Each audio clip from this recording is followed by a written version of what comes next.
Can an entire colony vanish without leaving a single body behind? Roanoke, the settlement where only one word was found carved into wood, C-R-O. For over 4 centuries, the world has asked, was it famine, betrayal, or a curse that swallowed them whole? In 1587, a group of English settlers sailed to the New World in search of a new beginning. But what they found became the start of a mystery that still haunts historians today. This story is known as Roanoke Island, the colony that vanished as if the earth itself had swallowed it. A tale filled with ambition, fear, mystery, and perhaps betrayal. Before we dive into the details, don't forget to like this video and subscribe to the channel. This journey will take you deep into one of the most mysterious enigmas in American history. In 1584, Sir Walter Raleigh sent the first expedition to the coasts of North America to explore a new land in the name of the English crown. The explorers reached Roanoke Island off the coast of what is now North Carolina. Fertile land, surrounded by forests and lakes, seemed to them like a piece of paradise. But behind this beauty, forces they did not understand awaited them. The English made agreements with the local tribes, but they did not realize that any small mistake could turn into a disaster. The forests whispered in languages they did not know, and the shadows moved in the night as if warning them not to stay. No one knew that this land would not welcome strangers for long. After the first expedition returned, Raleigh decided to establish a permanent colony. In 1585, ships sailed from England laden with men, supplies, and dreams.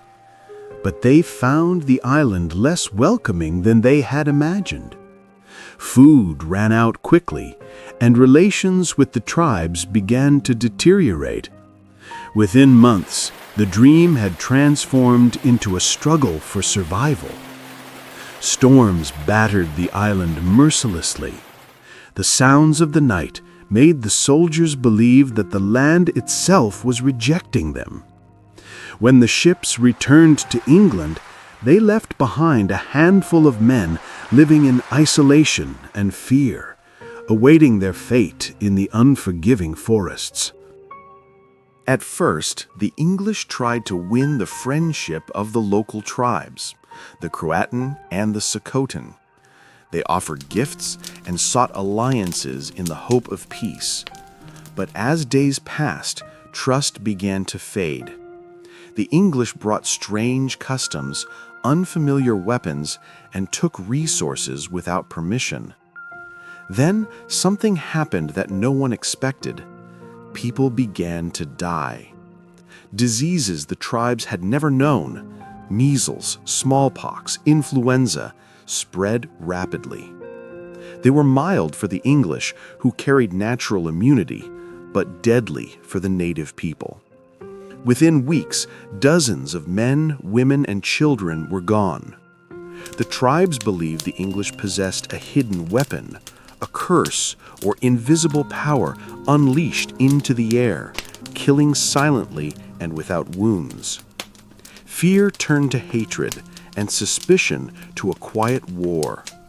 Some tribal leaders tried to resist, but the English retaliated violently, burning entire villages in revenge. From that moment on, no one dared to trust them again. The colony lived behind wooden walls, surrounded by forests filled with silent eyes, eyes that saw every Englishman as a bringer of death.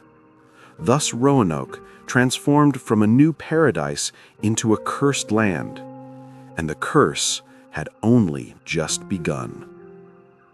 After the disasters that struck the first colony, a new expedition was organized under the leadership of the artist and cartographer John White. a man who was neither a soldier nor a merchant, but someone who believed that art and knowledge could build bridges between worlds. White saw the New World through a different eye, not as a land to be conquered, but as a canvas waiting to be painted. In 1587, his expedition departed from England, carrying over 100 men, women, and children, including his daughter Eleanor Dare, who was expecting her first child. They believed they were going to build a new society, but none of them knew that their fate would remain a mystery forever. When they arrived at Roanoke, they found the remains of the old colony. Cabins collapsed, fields barren, and the air heavy with fear and memory. But White tried to give them hope. He rebuilt the cabins, drew detailed maps of the island, and painted its plants and animals, as if documenting a world destined to vanish. He knew survival would not be easy, but his heart remained with his family, especially his granddaughter, Virginia Dare, the first English child born in the New World. Despite the hardships, everyone believed the future was finally smiling upon them. But fate was preparing a darker chapter than anyone could imagine. Simon Fernandez was a Portuguese navigator who served under the English flag, known for his daring and sometimes his recklessness. He was chosen to navigate John White's expedition because he knew those coasts better than any other man. But his relationship with John White was tense from the start. While White wanted to find a safer location for the colony, Fernandez insisted on landing the settlers at Roanoke itself.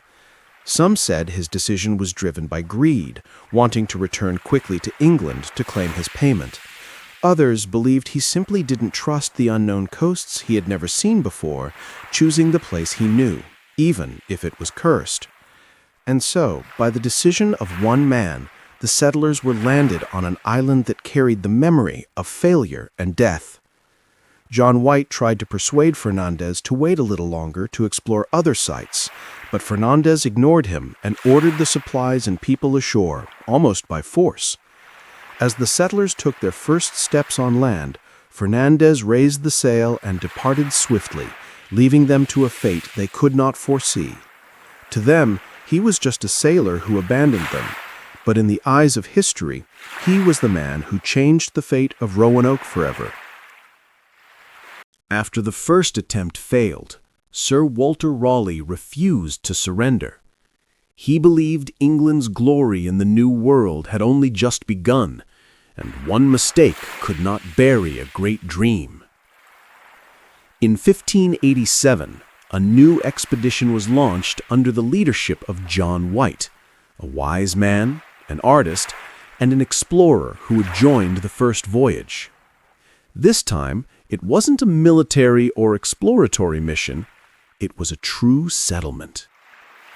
The ships carried more than 100 men, women, and children, all seeking to build a new homeland in an unknown world. The journey was harsh. Strong winds, scarce food, and an ocean that seemed determined to devour them. But when Roanoke Island appeared on the horizon, hope returned. The land looked fertile, the trees green, and the sky full of birds, a promised paradise. Yet, as they walked inland, they found signs of chaos left by the first colony: ruined huts, abandoned fields, and heavy silence. They found no trace of the earlier settlers, only scattered bones and strange carvings on the trees. Despite fear, they decided to stay. They rebuilt the huts, planted fields, and raised a wooden palisade around the colony for protection. The first few weeks passed in uneasy peace. The native tribes watched from afar, while the English sent messengers to seek peace. Relations remained tense. Memories of disease and death were still fresh, Yet some tribes showed cautious interest in trading iron, salt, and small weapons. In August of that year, Virginia Dare was born, the first English child in America. The settlers rejoiced. They believed destiny had blessed them with a new beginning. They named the colony Virginia in honor of the Virgin Queen Elizabeth I. But that hope would not last. As winter approached, supplies ran low, and relations with the tribes worsened. Some colonists vanished while hunting or gathering wood, their bodies later found mutilated or never found at all. Fear spread through the colony, and whispers of the island's curse returned. John White made a painful decision: to return to England for help. He left behind his wife, daughter, and newborn granddaughter Virginia Dare, promising to return within months. But fate had other plans. When he reached England, the nation was at war with Spain, and all ships were seized for battle. John White was forbidden to sail back to Roanoke for 3 long years. 3 years of waiting, while the island kept its secrets in silence. John White left Roanoke in the summer of 1587, promising to return in just a few months. But Europe was on fire. King Philip II had launched the Spanish Armada, forcing every English ship into war service. White had to wait 3 long years before he could sail back to America. By then, everything had changed. Storms had reshaped the coast, and the local tribes had grown hostile after the mysterious deaths among them. When White finally arrived in 1590, the sea was eerily calm. As he neared the shore, he saw no smoke, no movement, only silence. He stepped onto the beach and called out the names of his loved ones. No answer. The fort was decaying, houses empty, grass reclaiming the earth. It was as if no one had ever lived there at all.